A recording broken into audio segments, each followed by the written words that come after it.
Cinema థియేటర్లు బంద్ చేయడం అనే అంశం తమ దృష్టికి రాలేదని, తామైతే థియేటర్లు బంద్ చేయబోమని సినీ నిర్మాత ఎగ్జిబిటర్ కరాటం రాంబాబు తెలిపారు.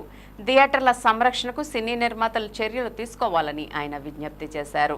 జంగారెడ్డిగూడెం పట్టణంలోని సౌభాగ్య థియేటర్ వద్ద కరాటం రాంబాబు మంగళవారం మీడియాతో మాట్లాడుతూ తాను 47 సంవత్సరాలుగా సినిమా థియేటర్ నడుపుతున్నానని, 2 చిత్రాలకు నిర్మాతగా వ్యవహరించానని వివరించారు. అటువంటి తనకే థియేటర్ల బంద్ గురించి సమాచారం ఇవ్వలేదని అన్నారు. ఎవరికి సమాచారం ఇవ్వకుండా బంద్ అనడం సరికాదని చెప్పారు. సినీ ఇండస్ట్రీ పేరుకే ఇండస్ట్రీ అని థియేటర్లను కూడా ఇండస్ట్రీ పరిగణలోకి తీసుకువస్తే పలు సమస్యలు పరిష్కారం అవుతాయని అన్నారు. కావున ఇప్పటికైనా నిర్మాతలు, ఛాంబర్ ప్రతినిధులు ముఖ్యమంత్రిని కలిసి ఈ అంశంపై చర్చించాలని చెప్పారు. అదేవిధంగా ఓటీటీలను కూడా ప్రోత్సహించకుండా థియేటర్లకే ప్రాధాన్యత కల్పిస్తూ సినిమాలను వేగంగా నిర్మిస్తే థియేటర్ల యాజమాన్యాల సమస్యల పరిష్కారం అవుతాయని కరాటం రాంబాబు అభిప్రాయాన్ని వ్యక్తం చేశారు. బంద్ అని ఎవరికి మాకే ఇంటిమేషన్ లేదు. మేము ఛాంబర్ మెంబర్స్. బంద్ విషయమే తెలియదు అసలు. ఇది వాళ్ళు అక్కడ 20 మంది 30 మంది అనుకుని చేయటం కరెక్ట్ కాదు.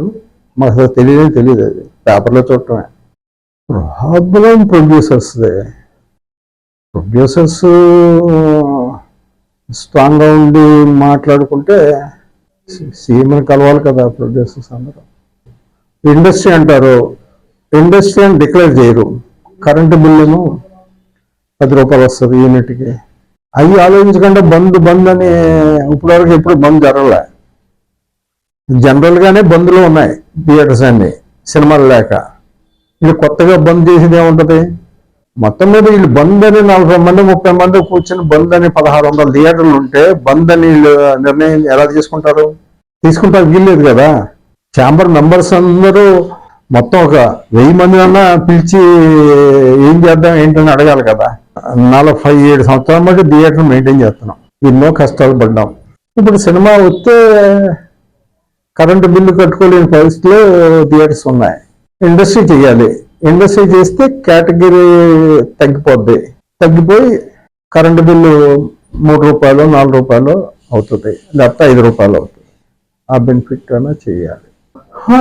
హీరోలు 3 సంవత్సరాలు 2 సంవత్సరాలకు సినిమా చేస్తున్నారు.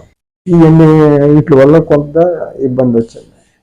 కరెంటు బిల్లు ఇండస్ట్రీ అని సినిమా ఇండస్ట్రీ అంటారు, కానీ ఆ రాయితీలు అయ్యి థియేటర్ రావు. అది వచ్చి ఛాంబర్ నుంచి వచ్చి సీఎం గారిని అడగాలి, మా అందరినీ పిలవాలి, విజయవాడలో మీటింగ్ పెట్టాలి, హైదరాబాద్లో మీటింగ్ పెట్టాలి. మీటింగ్ పెట్టకుండా కనీసం కరెంటు బిల్లు అయినా తగ్గిపోతే థియేటర్లు బతుకుతాయి. ఫీడింగ్ పెడితే థియేటర్లు నడుస్తుంది, ఈ గోళ ఉండదు కదా. ఇప్పుడు ఏలూరు ఉంది, థియేటర్లు ఎక్కువైపోయినాయి. జంగాడు ఉన్నాయి, థియేటర్లు ఎక్కువైపోయినాయి. ఈ సింగిల్ థియేటర్ మేము కాంపిటీషన్స్ వస్తున్నాయి, చిన్న సెంటర్స్ అయ్యి. బంద్ అసలు మాకు తెలియదు. ఇప్పుడు నేను కట్టను, నాకు అసలు ఇంటిమేషన్ ఏది? ఇప్పుడు ఇంత సీనియర్ ఎగ్జిబిటర్ ఉన్నాయి, 2 ప్రొడ్యూసర్ ఉన్నాయి, నాకే తెలియకుండా బంద్ అంటే. ఇప్పుడు ప్రతి థియేటర్ ఛాంబర్లో మెంబర్ అయి ఉంటాడు. మెంబర్లకు మెసేజ్ ఉండవు కదా.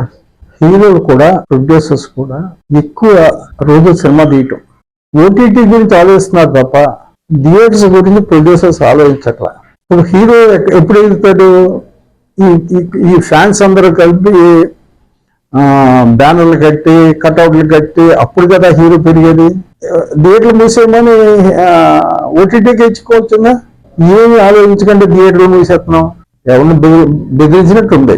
ఎట్టి పరిస్థితుల్లో సీఎం గారి దగ్గర కలిసి సీఎంని మా ఇబ్బంది ఇది, మాకు ఇండస్ట్రీ అంటున్నారు కాబట్టి మాకు ఈ కరెంటు బిల్లు తగ్గించండి అని అడగాలి. అప్పుడు ఏదైనా ఛాంబర్ని గుర్తిస్తారు.